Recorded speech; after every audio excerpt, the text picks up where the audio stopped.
Hallo und herzlich willkommen bei Epic. Heute haben wir für euch das Sidemark Core 2.0 TX.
Über den Lieferumfang des neuen Sidemark Zielfernrohrs können wir euch leider nicht allzu viel erzählen.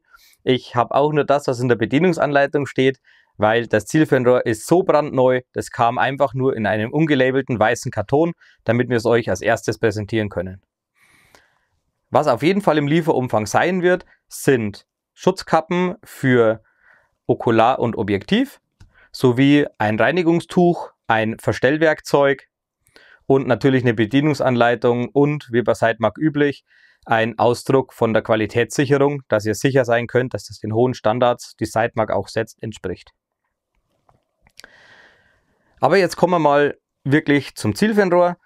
Wir beginnen an der Rückseite beim Okular. Der Okularverstellring geht von plus bis minus 2 Dioptrien, so wie wir das gewöhnt sind, und hat eine weiße Markierung am Nullpunkt. Die Augenmuschel ist nicht gummiert, sondern ist aus gefrästem Aluminium und sehr griffig, aber mit einer relativ schwergängigen Verstellung. Das heißt, wenn ich es mal eingestellt habe, bleibt das auch stehen. Was uns aufgefallen ist im Test, ist, dass die Schutzkappe für das Okular auf dem Okular verhältnismäßig locker sitzt. Also man kann die relativ leicht abziehen, was natürlich sein kann, weil es sich hier um so ein Kunststoffteil handelt, dass das jetzt hier in diesem Fall nur nicht ganz gut hält, aber ein kleines Stückchen Isolierband außenrum und dann habt ihr da auf jeden Fall Freude damit. Das Objektiv hat 44 mm Durchmesser und das Zielfernrohr verfügt über einen 30 mm Mittelrohrtubus. Montiert haben wir es jetzt in diesem Fall auf einer Sidemark eigenen Cantilever-Montage, die extra für AR-Modelle gemacht ist. Auch der Zoomring des Sidemark Core TX 2.0 ist nicht gummiert, sondern auch aus gefrästem und hart anodisiertem Aluminium. Die Vergrößerung geht von 4 bis 16-fach und das Absehen befindet sich in der zweiten Bildebene, vergrößert also nicht mit. Entfernungsschätzung mit dem Absehen ist nur auf 10-fach möglich. Dieser Punkt ist hier auch auf dem Vergrößerungsring markiert. Die Verstelltürme sowohl für Höhe als auch Seite könnten unserer Meinung nach ein bisschen größer sein, damit es auch einfacher ist, sie zum Beispiel, wenn es mal kalt ist, mit Handschuhen zu bedienen. Aber es ist dennoch sehr gut möglich. Also sie sind nicht zu klein geraten. Auch die Verstelltürme sind aus hart anodisiertem Aluminium und sind sehr, sehr griffig. Und ein schönes Feature ist, dass sie verriegelbar sind. Also um sie zu verstellen, muss ich nach oben ziehen, dann rastet der Turm schön sauber ein und dann habe ich eine schön knackige Klickverstellung, so dass ich mitzählen kann, oder ich schaue einfach auf meine Skala hin und die Skala ist in 1/10 Millirad eingeteilt. Das heißt 1 cm auf 100 Meter Verstellweg, sowohl in Höhe als auch in Seite. Die Türme können ganz einfach, da ist oben ein großer Schlitz drin, mit einer Münze zum Beispiel oder mit einem breiten Schraubendreher genullt werden. Das heißt, ich schraube einfach die Schraube raus, ziehe den Turm ab, setze ihn auf die Nullmarkierung, drücke ihn wieder auf, ziehe die Schraube fest. Das geht rasend schnell und ist wirklich gut verarbeitet. Schön ist, dass die ganzen Bedienelemente, die sich drunter befinden, komplett aus Messing sind und sind mit doppelten O-Ringen gegen Eindringen von Feuchtigkeit geschützt. Hier an der Seite befindet sich noch der Parallaxe-Turm auf der linken Seite und der geht, das ist wieder sehr, sehr schön, von der niedrigsten Einstellung 20 Yards, also kann ich es tatsächlich auch auf einem Kleinkaliber zum Beispiel nutzen, wenn ich jetzt 25 Meter schießen möchte, bis 500 Yards und dann nach unendlich. Das heißt, mit einer 16-fachen Einstellung, mit einem 16-fachen Maximalzoom kann ich da auch schön weit rauslangen. Also da ist 300 Meter auffassen überhaupt kein Problem und rein theoretisch kann ich damit natürlich auch noch weiter schießen. Beleuchtungseinstellungen haben wir auch hier auf der linken Seite im Turm integriert und hat 6 Helligkeitsstufen mit jeweils einer Nullstufe dazwischen. Das heißt, ich kann einfach auf meine Lieblingsstufe einstellen und klicke eines nach vorn oder eines zurück und dann ist das Absehen dunkel. Was sehr gut angekommen ist im letzten Video, das war ja zum Beispiel der Boxtest. Wir haben auch für dieses Zielfernrohr wieder einen Boxtest geschossen und haben das Ganze diesmal noch ein bisschen weiter getrieben. Wir versuchen ja immer uns zu übertreffen und ein bisschen so Benchmarks zu schaffen. Auch hier habe ich wieder was mitgebracht. Hier seht ihr jetzt nach der ersten Montage den ersten Streukreis.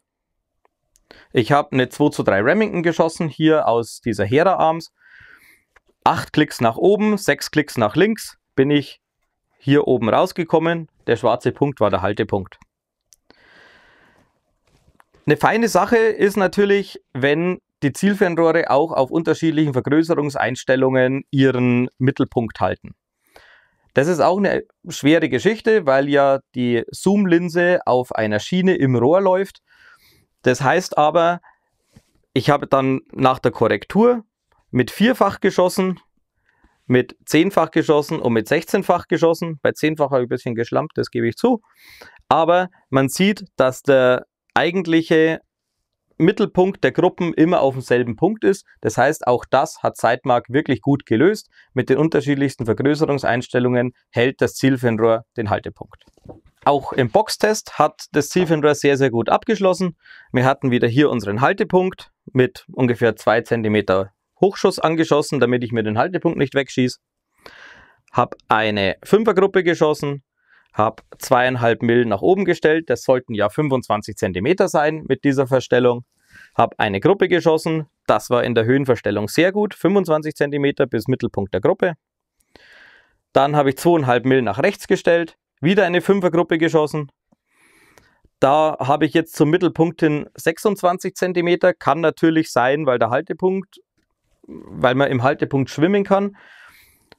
Dann wieder 2,5 mm nach unten eine Gruppe geschossen und 2,5 mm nach links verstellt. Dadurch sehen wir, dass die Achsen wirklich sehr, sehr gut arbeiten. Auf der X-Achse jetzt diesen 1 cm Unterschied. Ich weiß nicht wirklich, wie ich das interpretieren kann. Das kann natürlich am Schützen liegen, wovon ich fast ausgehe, weil es sollten 25 cm sein und sind 26 cm. Ich denke, dass das eine Fehlerquote ist auf 100 Meter, die man fast vernachlässigen kann. Aber wie gesagt, die Gruppen überlappen sich dann am Ausgangspunkt und das ist eigentlich das, was wir tatsächlich uns wünschen. Wie gesagt, die Abweichung auf der X-Achse interpretiert, das überlasse ich euch. Wir sind auf jeden Fall hier vom Boxtest wieder überzeugt. Hat das Glas wieder sehr gut gelöst. Über die Beleuchtungssteuerung hier im linken Turm haben wir ja schon gesprochen. Gespeist wird die Beleuchtung des Absehens über eine CR2032 Batterie, was der Standard auf dem Zielfernrohrmarkt ist. Und auf der höchsten Beleuchtungsstufe des vollbeleuchteten Absehens hält die Batterie ungefähr 80 Stunden und auf der niedrigsten Stufe für 1000 Stunden. Das Absehen, das hier verbaut ist, nennt sich MR2 und das steht für Medium Range. In dem Absehen befinden sich klassische Hashmarks im Mill-Bereich und ich habe auf der Y-Achse nach oben hin 8 Mill zum drunterhalten, links und rechts auch 8 Mill und zum drüberhalten 10 Mill Bereich. Das Absehen ist voll beleuchtet und macht einen wirklich sehr, sehr scharfen Eindruck, weil es sich hier um ein geätztes Absehen handelt. Der zusätzliche Verstellbereich, also zusätzlich zu den Hashmarks, die ich habe, sind 24 mm in der Seite und 24 mm in der Höhe, die über die beiden Verstelltürme anzusteuern sind. Die Linsen sind fully multicoated, das heißt gegen Streulicht geschützt, und der Körper ist mit einer Edelgasfüllung versehen, sodass es wieder nicht beschlagen kann und sich natürlich auch keine Feuchtigkeit drin sammelt, sodass sich auch kein Schimmel bilden kann. Beim Sightmark Core 2.0 TX handelt es sich um ein verhältnismäßig schlankes Glas, was natürlich dem 44 mm Objektivdurchmesser zu schulden ist, aber doch ein relativ massives Glas durch das 30 mm Mittelrohr. Das ist aktuell einfach der Industriestandard und daher kommt auch das Gewicht von 482 Gramm, das das Glas mit sich bringt. Also ein gutes Pfund mit Montage 600 Gramm.